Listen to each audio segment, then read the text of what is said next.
મારું નામ પટેલ ગૌતમભાઈ પ્રવીણભાઈ, ગામ ચુલ્લા, તાલુકો વડાલી, જિલ્લો સાબરકાંઠા.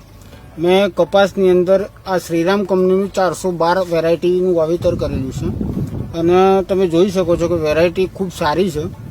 આ મેં 30/5નું વાવેતર કરેલું છે અને હું આ વાવેતર કર્યાના મારાથી લગભગ મારા ગામની અંદર જે બીજા ખેડૂતોએ બીજી વેરાયટીનું વાવેતર કરેલું છે એ લગભગ 10 દિવસની આગળની વેરાયટી છે, પણ તે છતાં એ લોકોનો જીવજંતુનો એટેક ખૂબ વધારે છે. એના કારણે એમનો વિકાસ બી ઓછો છે અને 5-5, 6-6 વખત દવા માર્યા પછી પણ એમને કોઈ મતલબ પ્લાન્ટની અંદર કોઈ પણ ફેરફાર દેખાતો નથી.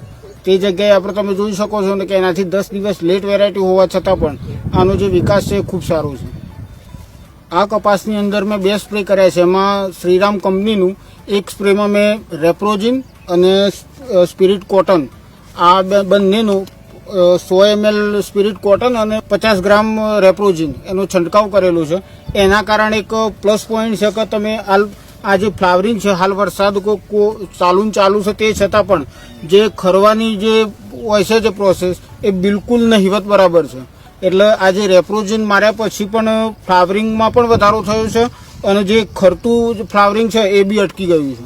અને તમે જોઈ શકો છો કે અહીંયા નીચે પણ આટલા વરસાદની અંદર પણ કોઈ પણ પ્રકારનું ફ્લાવરિંગ હજુ ખર્યું નથી. શાખાઓ છે એ ખૂબ મજબૂત આવે છે, જેના કારણે એવું લાગી રહ્યું છે કે જ્યારે આમાં જે ફળો સેટિંગ થશે ત્યાર પછી જે ડાળા જે તૂટવાની જે પ્રોબ્લેમ હોય છે એ બિલકુલ ના બરાબર રહેશે.